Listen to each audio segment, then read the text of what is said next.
Bom dia, boa tarde, boa noite, dependendo da hora que você for assistir a esse vídeo.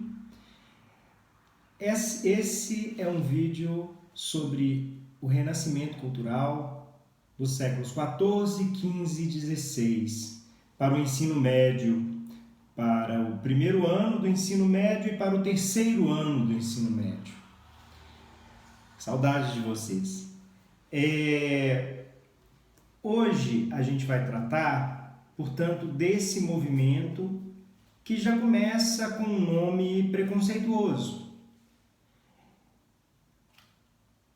Ele parte da ideia de que a Idade Média foi uma idade das trevas, o que sabemos não é verdade. Muito desse movimento nasceu na própria Idade Média. O nome Renascimento parte de uma ideia de que a cultura clássica greco-latina, da antiguidade, dos gregos e dos romanos, aquilo era cultura. Aquilo que nós tivemos durante a Idade Média não seria cultura. A cultura estaria renascendo na Idade Moderna. Essa é a visão e daí o nome Renascimento. É importante ressaltar o seguinte, o Renascimento, sim, ele se apega muito aos valores clássicos greco-latinos. São referências para os cientistas renascentistas, para os artistas renascentistas, para os literatos renascentistas. Mas o Renascimento não é um movimento mimético, ele não está mimetizando lá a antiguidade clássica, ele vai trazer algo muito novo. E, na verdade, ele traz muito dessa Idade Média que está sendo desmerecido, inclusive, nesse nome. Bom, feito essa ressalva, a gente tem que descobrir o que é o Renascimento, né? Qual que é o conceito de Renascimento? Ele é um movimento político, ele é um movimento cultural, ele é um movimento econômico. Que movimento é esse? Ele é um movimento cultural, não é? Ele é um movimento de artistas, de cientistas, de pensadores políticos. Muito bem. Onde ocorreu esse movimento? Esse movimento ocorreu na Europa. Na Europa de que época? Na Europa dos séculos 14, 15 e 16. É o início da Idade Moderna. Esse movimento é um dos marcos do que a gente chama de modernidade ou Idade Moderna. Tá. Esse movimento artístico, cultural, científico, ele trazia o quê?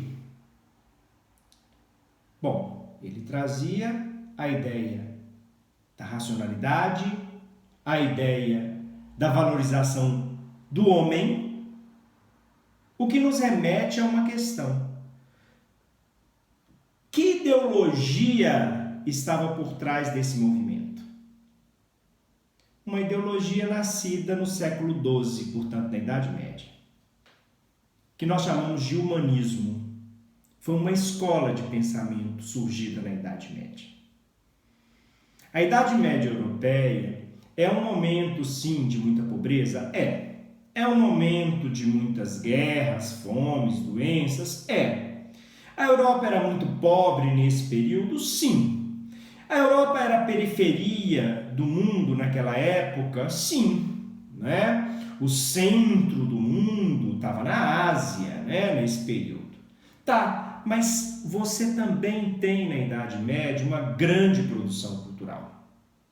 As primeiras universidades surgem na Idade Média.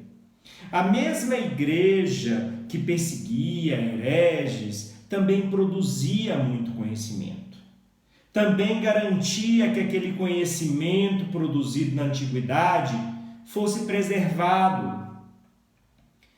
Nós temos então uma situação onde é a própria igreja que vai muitas vezes financiar e garantir que obras do Renascimento sejam produzidas.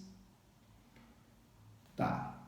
Então nós chegamos aí a uma questão que é o seguinte: o Renascimento, ele não vem para acabar com a Idade Média simplesmente. Ele é produzido em grande parte por situações, por processos da época medieval. E aí a gente volta nessa questão do humanismo. O humanismo traz valores fundamentais para o Renascimento e que se contrapõe àqueles valores medievais tradicionais. Durante a Idade Média, você tinha um conjunto de valores que eram pregados pela igreja e pelos grupos tradicionais. Primeiro, uma visão teocêntrica do mundo. Teo, Deus. Cêntrico, né? O Deus como centro das minhas atenções. Deus como centro do meu universo. O humanismo vai trazer a ideia do antropocentrismo. Antropo, o homem como centro das atenções. Em oposição a Deus? Não. O homem como a criatura mais perfeita criada por Deus. O centro de tudo nesse planeta. A criatura de Deus mais perfeita. Essa que é a visão antropocêntrica. Antropocentrismo não é ateísmo, não é negação de Deus. O movimento renascentista não é um movimento de ateus. O movimento renascentista é um movimento muito de valorização, inclusive da cultura cristã. Muitas das obras do Renascimento têm como tema o cristianismo.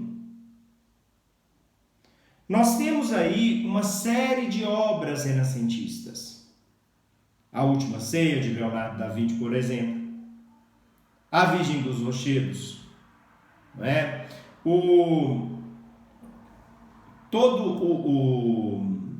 Toda a produção, né, de Michelangelo, Moisés, Davi, são temas da Bíblia.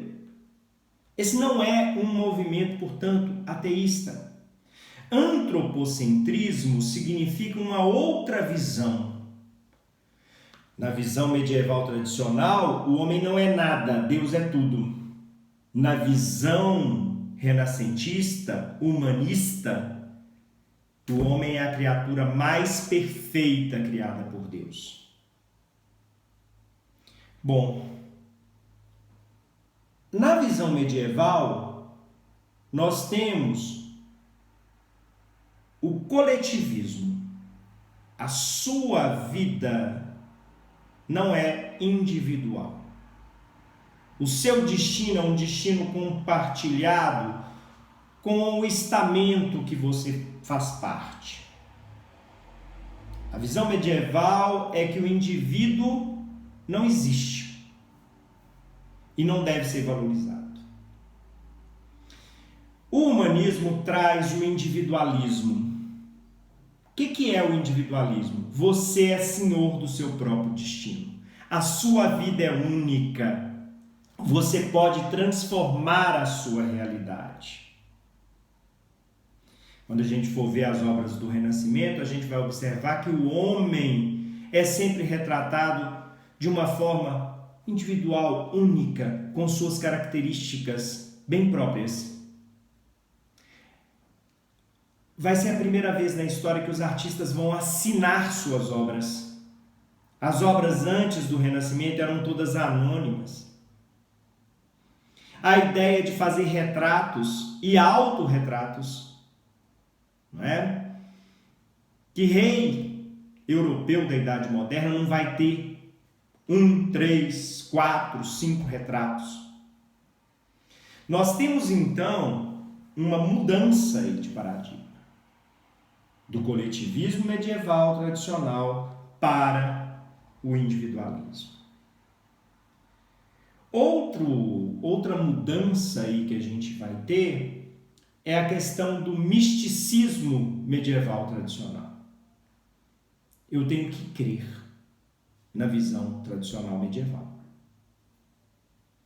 Já o humanismo vai trazer a questão do racionalismo. O que distingue o homem dos outros animais é a sua capacidade de pensar, de entender o mundo, de compreender as coisas. Isso vai ser valorizado. Outro ponto que vai se contrapor aí o Renascimento à moral tradicional medieval é a questão do ascetismo medieval. O que é o ascetismo? É o desprezo aos prazeres. Então, na visão tradicional da Idade Média, o prazer humano é pecado. Preguiça é pecado.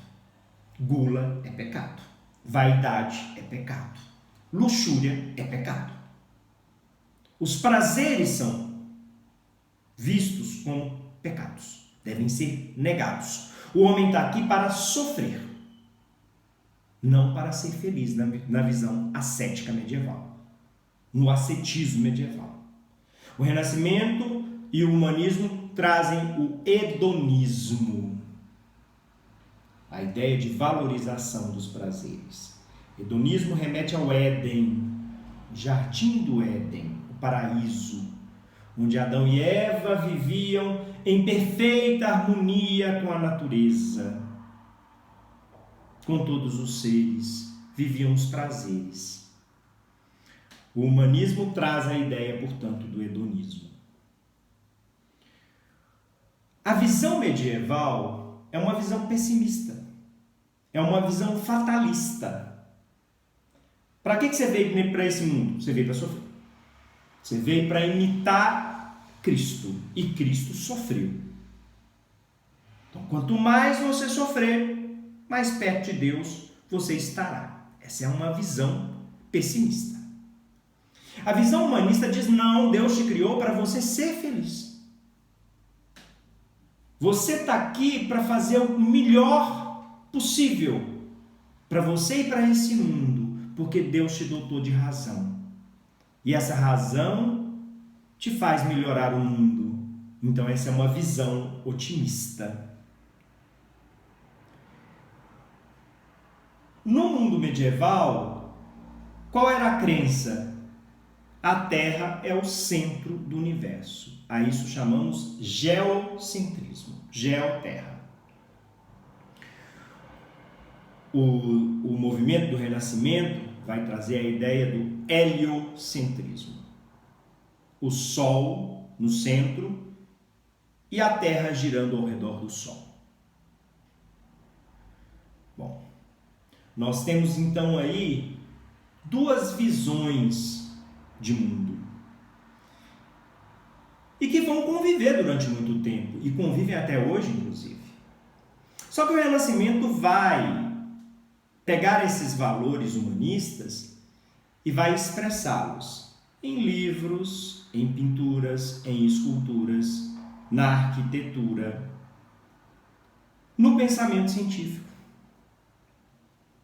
O antropocentrismo estará lá, o individualismo estará lá, o racionalismo, o hedonismo, o otimismo. Bom, esse processo, ele tem a ver também com uma mudança social, econômica e política muito importante, muito significativa nessa passagem da Baixa Idade Média para a Idade Moderna. Nós temos aí o crescimento do comércio nas cidades europeias, o desenvolvimento dessas cidades, o contato mais intenso das cidades europeias com os povos do Oriente, com os árabes, com os bizantinos, com os chineses, os indianos. E todo esse conhecimento começa a circular ali na Europa. O comércio é muito importante não só na circulação de mercadorias, mas também na circulação de ideias. Um bom comerciante não tem preconceito cultural. Ele está aberto ao contato cultural. O que vai acontecer então? Todas essas ideias, não é, dos povos orientais começam a movimentar, principalmente os sábios bizantinos. Quando em 1453 os turcos tomam Constantinopla e destroem o Império Bizantino e tomam o Império Bizantino, muitos sábios bizantinos fogem para as cidades italianas, trazendo informações preciosas, trazendo livros preciosos, o que vai engrandecer o Renascimento na Península Itálica. A Itália foi o grande centro do movimento renascentista. É claro que o movimento vai ter seus exemplares por todo o continente europeu, mas a Itália vai ser o grande centro. E por quê? Por que razão a Itália vai ser pioneira no Renascimento? Por que ele vai ser mais forte ali? Porque ali nas cidades italianas o comércio era o comércio mais forte, eram as cidades mais ricas da Europa, do final da Baixa Idade Média e início da Idade Moderna. Ali se formou uma burguesia muito forte. O que é uma burguesia? Um conjunto de mercadores e banqueiros. É isso que era a burguesia. Uma nova classe que surgiu na Baixa Idade Média.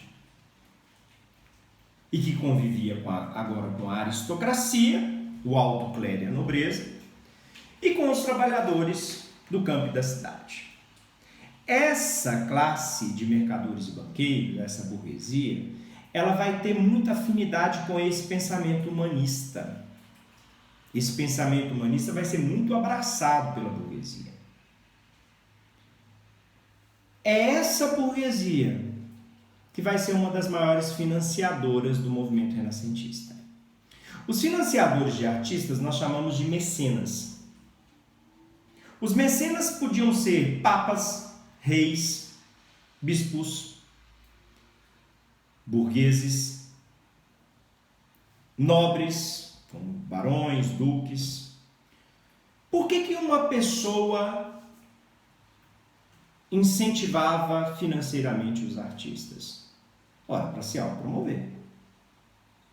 Ela queria aparecer para a sociedade. Então, contratava os artistas para a produção dessas obras. O Príncipe de Maquiavel, que é uma das obras do Renascimento, ele fez para o chefe dele, ele fez para o governante lá de Florença, para agradar aquele governante. Bom, o que é Júlio II para Michelangelo? Seu mecena. Ele contratou o Michelangelo para pintar os afrescos do teto da Capela Sistina. Ele ficou lá 4 anos pintando o teto da Capela Sistina. Quem é que financiava? Quem é que pagava as contas do Michelangelo? O Papa Júlio II, que era, portanto, seu mecena. Bom, e aí a gente tem que se perguntar por que a Itália vai ser esse berço do Renascimento. Primeiro que a Itália era o centro do antigo Império Romano. Então as obras da antiguidade estavam ali presentes. A fragmentação política da Itália daquele momento, que ainda não existe a Itália, a Itália é um país mais jovem que o Brasil, A Itália só vai surgir, a Itália enquanto Estado nacional, enquanto país, só em 1870, O Brasil é de 1822. Então não existe a Itália enquanto país. Existe a Península Itálica, e ali tem várias cidades, tem os estados da igreja, os estados pontifícios, Tem a cidade de Veneza, a cidade de Florença, a cidade de Milão e assim por diante. Esses reinos e essas cidades, eles competem entre si. Eles muitas vezes entram em guerras entre si. Não é? Essa fragmentação política, ela vai favorecer o Renascimento. Ela vai favorecer que ocorra o Renascimento nessas cidades. Então você tem o apoio da burguesia, da península, você tem essa fragmentação, você tem essa fuga dos sábios bizantinos para a Itália. Tudo isso promove na Itália uma efervescência cultural muito grande. A maior parte dos nomes do Renascimento são italianos. Dante Alighieri, Sandro Botticelli, Rafael Sanzio, Leonardo da Vinci, e a gente poderia citar vários outros aqui. Bom,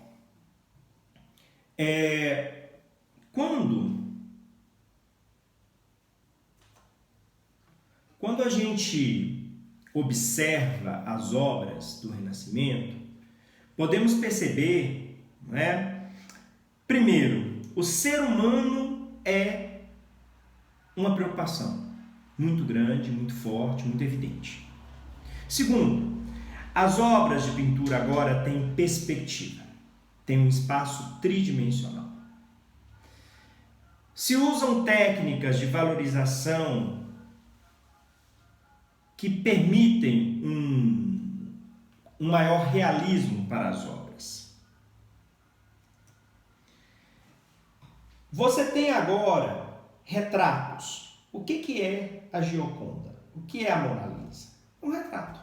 Leonardo da Vinci foi contratado para fazer um retrato de uma mulher. Não é? Na obra lá da Capela Sistina, tem uma cena que é a criação de Adão. Como que Deus, Pai, Deus, o Criador, que é onisciente, onipotente e onipresente. O que significa onipresente? Significa que está em todos os lugares ao mesmo tempo. Então não tem como ter forma, só que é representado com uma forma. Qual a forma que ele é representado? A forma humana. Como um senhor de cabelos brancos, de barbas brancas, que através de um toque está dando a vida a Adão. Está criando Adão. Seria o antropocentrismo, que a gente falou anteriormente. Na escultura do Davi, Michelangelo vai esculpir em mármore uma cena bíblica. O Davi da Bíblia lá, que mata o Golias, ele está com uma lançadeira na mão. Observe que ele está nu, totalmente nu.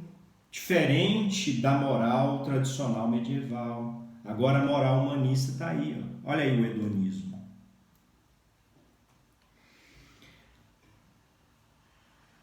Agora você tem uma outra visão cósmica. Nicolau Copérnico propõe o heliocentrismo, que vai ser reafirmado por Galileu Galilei e outros. A igreja tradicional ela vai se fechar, vai dizer, não, a Terra é o centro do universo, sim.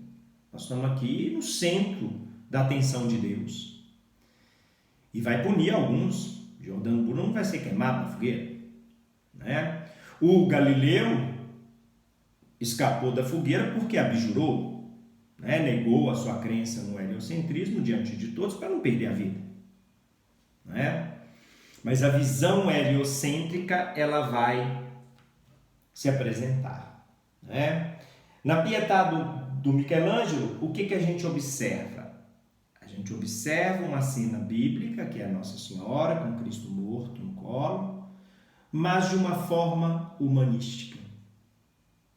O que está ressaltado ali são as características humanas.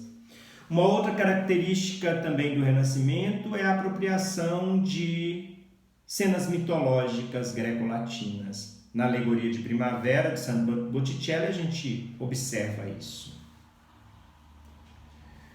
Também no Nascimento de Vênus, a gente observa isso. É uma cena da mitologia greco-latina.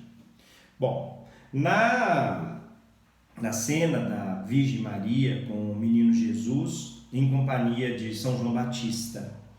Tudo é tratado de forma muito sutil, né? São pequenas auréolas muito sutis, uma cruz sendo apresentada por São João Batista ao menino Jesus, mas se a gente olhar o quadro sem prestar muita atenção, vai achar que é uma mãe com seus 2 filhos, né? Ou com 2 crianças, simplesmente, e não que é uma cena bíblica. Por quê? Porque o que está sendo ressaltado é a questão humana no quadro e não a questão religiosa. Outra questão aí que a gente tem que entender é o seguinte: o pensamento renascentista, ele valoriza o homem, né? E as características humanas. Você pode estudar as características humanas pelas obras de Shakespeare, por exemplo. Shakespeare em Hamlet está investigando a vingança, a ambição com Macbeth, a ingratidão com Rei Lear, os ciúmes com Otelo. Olha o que ele diz nesse fragmento de Hamlet. Que obra-prima é o homem, como é nobre em razão, que capacidade infinita, como é preciso e bem feito em forma e movimento, um anjo na ação, um Deus no entendimento, paradigma dos animais, maravilha do mundo.